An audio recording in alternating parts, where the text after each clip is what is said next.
राधे राधे मित्रों। तो मित्रों, आप लोग राधा किशन के अपकमिंग एपिसोड में देखेंगे कि मित्रों, वीडियो शुरू करने से पहले अगर आप हमारे चैनल पर नए हैं तो चैनल को कर लीजिएगा सब्सक्राइब और बेल आइकन को ऑल पे करके प्रेस कर दीजिएगा, जिससे कि हमारी नई वीडियो का नोटिफिकेशन आपको मिल जाए। तो मित्रों, आप लोग देखेंगे कि क्रोधासुर भेष बदल कर कहता है बलराम दाऊ से, तुम अपने सामर्थ्य से सेनापति नहीं चुने गए हो।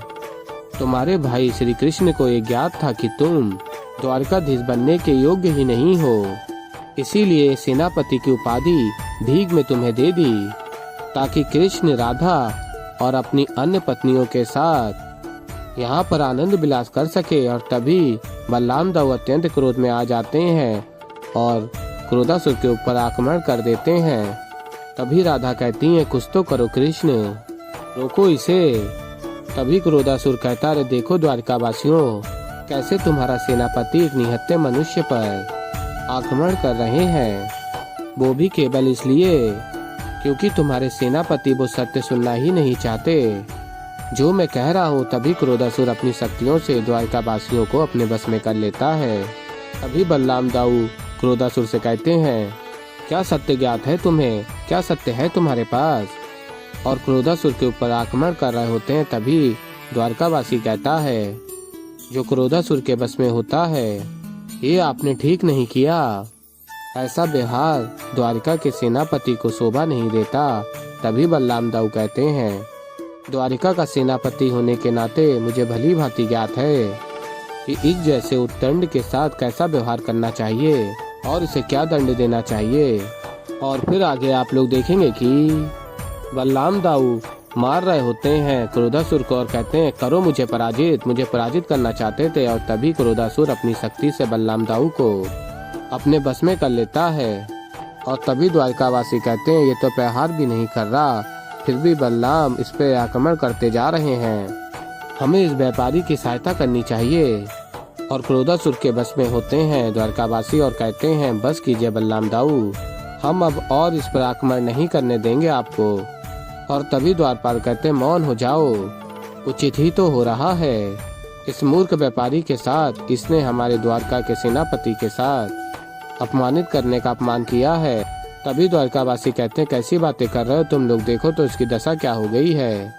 और तभी राधा कहती हैं, कृष्ण हो क्या रहा है, सभी आपस में लड़ क्यों रहे हैं, कृष्ण तुम कुछ करते क्यों नहीं, रोको इन्हें।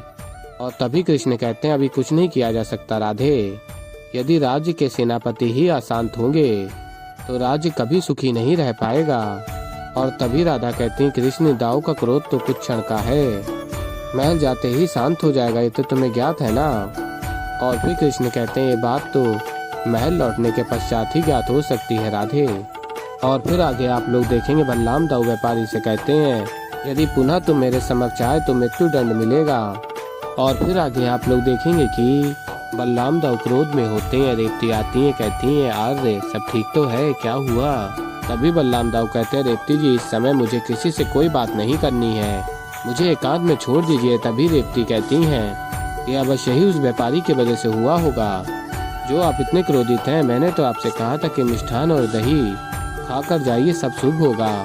तभी बलराम दाऊ ऊंचे स्वर और अत्यंत क्रोध में कहते हैं रेवती से, मैंने कहा ना कि मुझे एकांत में छोड़ दीजिए, आपको समझ में नहीं आता है, ये सब मिष्ठान और दही ना खाने के कारण नहीं हो रहा है, अपितु मेरे जाते समय आपने जो टोका था उसके कारण हो रहा है।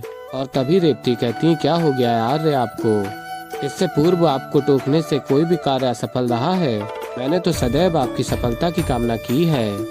और तभी बलराम दाऊ कहते हैं, हाँ आप तो देवी हैं, आप तो किसी का भी अनिश्चित चाहती ही नहीं है, सबके लिए सब अच्छा अच्छा ही करती हैं, मैं अनुचित करता हूँ सब कुछ, मेरे अंदर का है अवगुण सारे, आपके अंदर तो कोई अवगुण ही नहीं है, इसीलिए तो मैं बिना कारण आप पे बरस रहा हूँ मैं। और फिर रेवती वहाँ से चली जाती हैं और बलराम दाऊ अत्यंत क्रोध में होते हैं और कहते हैं, बलराम दाऊ उस व्यापारी को तो मृत्यु दंड देकर ही रहूंगा मैं। और तभी शाम आ जाता और कहता, ताऊ श्री, कई सारे द्वारकावासी उस व्यापारी का साथ दे रहे हैं, मेरा आपको यही सुझाव होगा कि आप कुछ दिन इन सब से दूर ही रहें। तभी बलराम दाऊ अत्यंत क्रोध में कहते हैं, शाम से तो तुम्हें क्या लगता है, यदि सब उसका साथ देंगे, मेरा साथ कोई नहीं देगा, तो क्या मैं पराजित हो जाऊंगा? भयभीत हो जाऊंगा मैं। जाओ जाकर कह दो सबसे, चाहे कोई साथ दे या ना दे मेरा, व्यापारी से पराजित मैं नहीं होने वाला हूँ। और फिर आगे आप लोग देखेंगे श्री कृष्ण कहते हैं, प्रतीत होता है कि जैसा तुमने सोचा था वैसा नहीं है राधे। दाऊ का क्रोध अभी भी शांत नहीं हुआ है। क्या तुम अब भी चाहती हो कि मैं द्वारिका छोड़ तुम्हारे साथ गोलोक के लिए प्रस्थान करूं? और फिर तभी राधा कहती हैं, मैं दाऊ से बात करके उनका क्रोध शांत करने का प्रयास करती हूँ। और फिर आगे आप लोग देखेंगे कि राधा बलराम दाऊ के समक्ष जाती हैं। और तभी श्री कृष्ण कहते हैं, इस बार दाऊ का क्रोध शांत करना इतना सरल नहीं होगा राधे, क्योंकि इस बार आक्रमण छद्रीपू के 6 अवगुणों ने किया है, जिसमें से ये एक क्रोध है। और फिर आगे आप लोग देखेंगे बलराम दाऊ कहते हैं, हमारे रक्षकों में से जो मेरे निष्ठावान रक्षक हैं उन सबकी एक टुकड़ी बनाओ और एक ऐसा कारागार तैयार करवाओ जिसे देखते ही लोगों के प्राण सूख जाएं, और सारे नगर में ढिंडोरा पिटवा दो कि जो कोई द्वारकावासी मेरे आदेश का पालन नहीं करेगा उसे उस कारागार में डाल दिया जाएगा। और तभी राधा आ जाती हैं और कहती हैं, दाऊ क्या ये करना उचित होगा? प्रजा परिवार समान होती है और यदि उनमें कोई समस्या लग रही है तो हमें उनकी समस्या को सुलझाना चाहिए, ना कि उन्हें कारागार में डालना चाहिए। तभी बलराम दाऊ अत्यंत क्रोध में कहते हैं राधा से, राधा तुम्हें क्या ज्ञात है अनुचित क्या है और क्या उचित? कान्हा ने तुम्हें रानी के पद पर बैठाला, इसका अर्थ ये नहीं कि यहाँ के तुम राजकाज समझने लग जाओगी। बरसों से राजकाज में ही संभालता आया हूँ, इसलिए तुम तो मुझे मत ही समझाओ कि मुझे क्या करना चाहिए और क्या नहीं। तुम यहाँ आकर मुझे अपनी बात नहीं मनवा सकती।